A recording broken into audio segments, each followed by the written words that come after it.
إن الحمد لله الذي جعلها من أخيار الأمم، والصلاة والسلام على سيد الأنبياء والمرسلين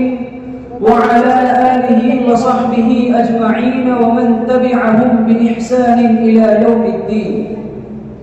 أما بعد، فقد قال الله تبارك وتعالى في كلامه المجيد والفرقان الحميد: فأعوذ بالله من الشيطان الرجيم، بسم الله الرحمن الرحيم. يا بني إني أرى في المنام أني أذبحك فانظر ماذا ترى. صدق الله العظيم. قابل سے تقریم حضرت صدر جلسہ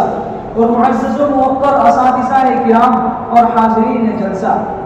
جو عنوان میری تقریر کے لیے متعین کیا گیا ہے وہ اپنی نزاکت کی وجہ سے فرصت طلب بھی ہے اور اپنی وسعت کی وجہ سے وقت طلب بھی، اس لیے کہ حضرت ابراہیم خلیل اللہ علیہ السلام کی حیات مبارکہ کا کوئی گوشہ ایسا نہیں جو عبرت و موعظت، آزمائش و امتحانات، اعلیٰ ہمتی و بلند حوصلگی اور استقامت و استقلال کے اعلیٰ نمونوں سے لبریز نہ ہو۔ اگر آپ کی سیرت پر نظر ڈالی جائے تو کہیں آپ دشمن بادشاہ کے سامنے خدا کی عظمتوں پر آئے اور اس کی وحدانیت و کبریائی کا پرچم بلند کرتے دکھائی دیتے ہیں، تو کہیں آپ کے بہکتے ہوئے شعلوں میں بے خطر کود کر اپنی قوم کو انگشت بدندہ کرتے دکھائی دیتے ہیں۔ کبھی اپنے وطن عزیز کو خیر بات کہہ رہے ہیں تو کبھی بے آب و گیا اور جٹیل بیابان میدان میں اپنی رفیقہ حیات اور معصوم بیوی کو، معصوم بچے کو الوداع کہہ رہے ہیں۔ یہاں خالق ارض و سما سے ہم کلام ہو رہے ہیں تو وہاں اپنے نور نظر اور لخت جگر کی گردن پر چھری چلا رہے ہیں۔ اب باپ بیٹے دونوں مل کر کعبۃ اللہ کی دیواریں اٹھا رہے ہیں تو کہیں خدا کی بارگاہ میں عاجزی و انکساری اور تضرع و زاری کے ساتھ دعائیں کر رہے ہیں، اور آپ کی پوری زندگی قربانیوں اور ابتلاء و آزمائش کا ایک بحر بے قرار ہے۔ اب سمجھ میں نہیں آتا کہ کہاں سے ابتدا کروں اور کہاں پہ انتہا کروں، مگر پھر بھی باپ بیٹے کی قربانی کے اس تاریخی واقعے کو نظر انداز کرنا تذکرہ خلیل اللہ کی توہین ہوگی، اس لیے آئیے اس تاریخی واقعے کی طرف سرسری نگاہ کرتے ہیں۔ محترم حضرات، جب حضرت ابراہیم علیہ السلام کے پاس بذریعہ خواب بیٹے کو ذبح کرنے اور ان کو قربان کرنے کا حکم آیا اور انہوں نے خواب میں دیکھا کہ وہ اپنے ہاتھوں سے اپنے لاڈلے بیٹے اسماعیل کو ذبح کر رہے ہیں تو فوراً آپ اس خواب کی تعمیل کے لیے تیار ہو گئے۔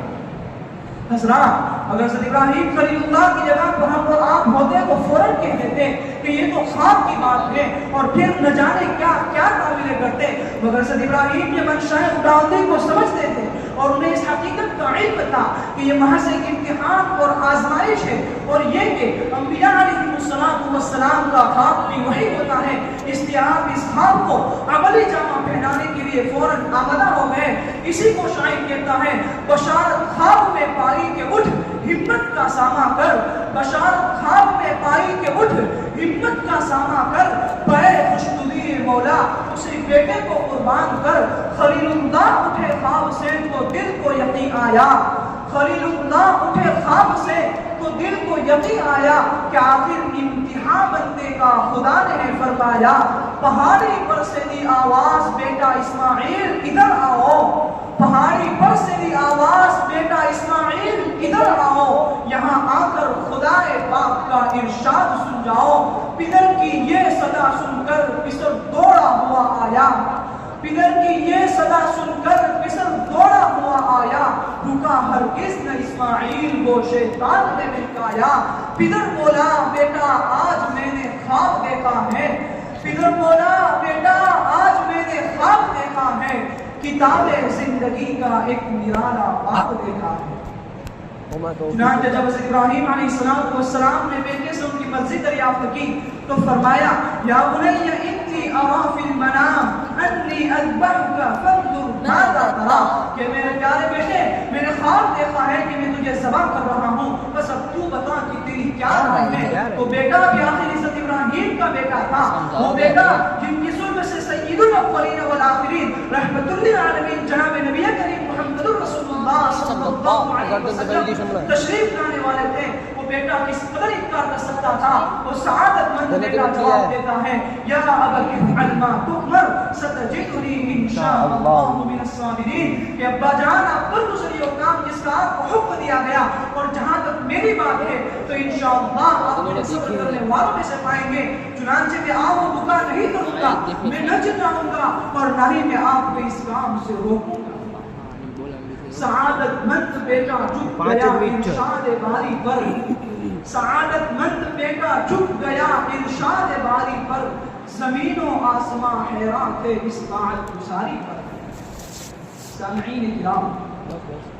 حضرت ابراہیم علیہ السلام جب حضرت اسماعیل کو ذبح کرنے کے لیے لٹانے لگے تو حضرت اسماعیل نے فرمایا کہ ابا آپ مجھے ذبح تو کر رہے ہیں، ایک کام اور کر لیجئے کہ جب آپ مجھے ذبح کریں گے تو میں فکری طور پر ہاتھ پاؤں ماروں گا، تڑپوں گا، اور تڑپنے کی وجہ سے میرے خون کے قطرے دور تک جائیں، اس لیے آپ میرے کپڑوں کو اچھی طرح سمیٹیں، اس لیے کہ جب میرے کپڑے خون میں جگہ جگہ سے لطپت ہو جائیں گے اور پھر جب میری والدہ ان کپڑوں کو دیکھے گی تو انہیں انتہائی حزن و ملال ہوگا۔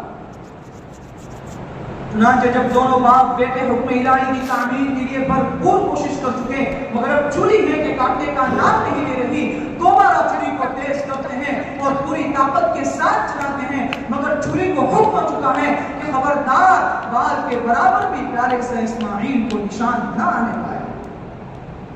بہرحال جب منشاء خداوندی پورا ہوا اور حضرت ابراہیم بھی اپنے امتحان میں کامیاب ہوئے تو اللہ تبارک و تعالیٰ نے آواز دی یا ابراہیم قد صدقت الرؤیا انا کذلک نجزی المحسنین، کہ ابراہیم آپ نے اپنا خواب سچ کر دکھایا، اسی طرح ہم نیکوکاروں کو بدلہ دیا کرتے ہیں۔ چنانچہ جب آپ ہماری قدرت کا تماشا دیکھو، چنانچہ حضرت ابراہیم آنکھیں کھولتے ہیں تو کیا دیکھتے ہیں کہ حضرت اسماعیل کو ایک جگہ بیٹھے بیٹھے مسکرا رہے ہیں اور ان کی جگہ پر ایک دمبا ذبح کیا ہوا پڑا ہے۔ حضرات گرامی، حضرت ابراہیم علیہ السلام کی پوری زندگی عبرت و عزت سے بھرپور ہے اور ہمارے لیے ہر قدم پر مشعل راہ ہے،